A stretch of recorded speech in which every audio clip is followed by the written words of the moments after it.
네, 안녕하세요. 학폭톡의 장 팀장입니다. 네, 안녕하세요. 학폭톡의 참교육 변호사 문인군입니다. 네, 변호사님 오늘 주제가 가해 학생이 이미 다른 학교를 다니는 경우가 있을 수 있잖아요. 네, 그런데도 전학 조치가 내릴 수 있냐 이런 문의가 있었는데 어떻게 된 건가요? 저도 요 질문 올라온 거 봤습니다. 네네. 그래서 오늘 궁금해하실 법한 그리고 좀 아이러니한 질문인데 네. 요거에 대해서 좀 얘기를 좀 해보려고 합니다. 아무래도 이제 교육장의 이제 전학이라든지 학급 교체 처분이 날 정도면 가해 학생과 피해 학생의 분리가 필요한 경우이고 네. 아무래도 학교 폭력 사안이 비교적 좀 엄중한 사안이었던 그렇죠. 것 같습니다. 뭐 예를 들면 저희가 초등학교 때 많이 봤던 우리들의 일그러진 영웅에 뭐 엄석대하고 병태라는 인물이 나오는데 실제로 마지막에 엄석대가 교실에 불을 지르고 도망가는데 학교 폭력에 대해서 예를 들면 퇴학이죠. 퇴학을 당했어요. 이거랑 약간 비슷한 개념인데 이게 어떻게 되는 건가요? 네, 결론부터 좀 예. 말씀을 드리자면 전학 처분도 가능합니다.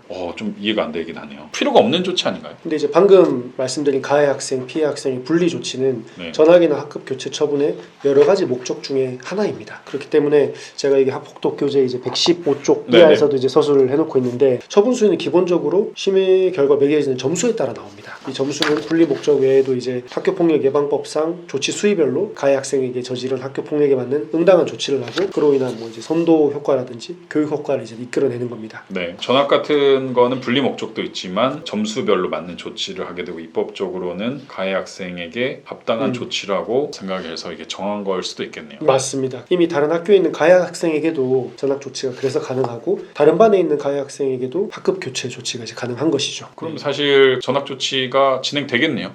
그렇죠. 예. 실제로 다른 학교에 있더라도 전학 조치가 된다라고 이제 이해하시면 될 것 같고 네네. 말씀드렸다시피 점수에 따라서 기계적으로 나오는 처분이기 때문에 그렇다라고 이해하시면 될 것 같습니다. 가중처벌도 뭐 있다는 얘기가 들었는데 여기서 가중처벌이 더 되나요? 가중처벌이 될 수도 있습니다. 제가 예. 좀 사례를 하나 좀 말씀을 좀 드리고 싶은 게 네. 2021년 경상북도 안동에 위치한 학교에서 학교 폭력이 일어나서 가해 학생이 처분을 받고 이에 불복해서 행정소송까지 갔던 사안입니다.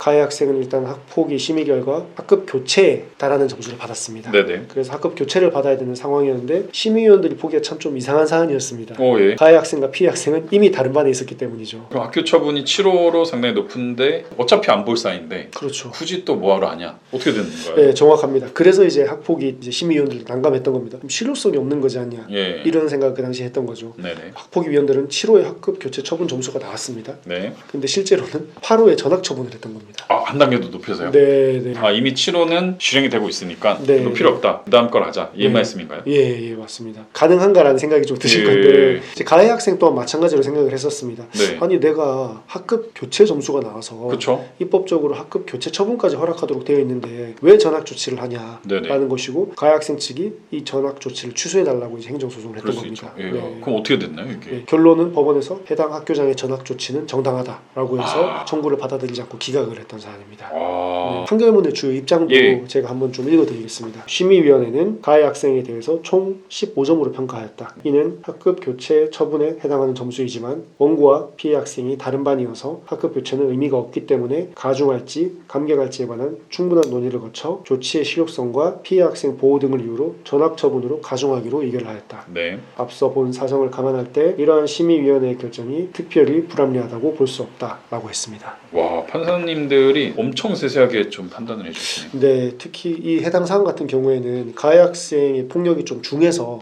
피해 학생이 이제 가해 학생을 마주치는 걸 좀 원하지 않았습니다. 극도로 좀 두려워하는 수준이었고요. 가해 학생이 또 반성을 전혀 좀 하지 않았었습니다. 그러니까 또 항소까지 했겠죠. 그렇죠. 예, 좀 잘못됐네요, 그건. 법원에서도 가중 조치가 이제 그래서 이제 정당하다고 한 것이고 네. 일반 사람들이 가끔 법원의 재판이 너무 빨리 끝났다 아니면 뭐 왜 이렇게 느리냐 너가 한번 당해봐라. 네 딸이어도 그럴 거냐 뭐 이러잖아요. 그렇죠. 근데 이제 이런 케이스를 보면 판사님들이 사건이 많음에도 불구하고 되게 꼼꼼하고 좀 섬세하게 사건들을 또 봐주시는구나 라고 좀 느낄 수 있었던 것 같습니다. 제가 듣기로는 검사님 한 분이 한 2만 건 1년에 맞나요? 근데 그렇게 될 수도 있을 것 네, 같습니다. 그럼 한 달에 거의 1,500건. TV에서 보셨는지 모르겠지만 네. 캐리어에 이렇게 담아서 맞아요. 손수레로 이렇게 옮기지 않습니까? 그리고 울더라고요. 잠을 못 잔다고. 네. 예, 그러니까 판사님, 검사님에 대해서 너무 오해하지 않으셨으면 좋겠다. 네. 라는 생각이 좀 듭니다. 네. 네, 오늘 영상에서 마치고 다음에 또 뵙도록 하겠습니다. 네, 감사합니다.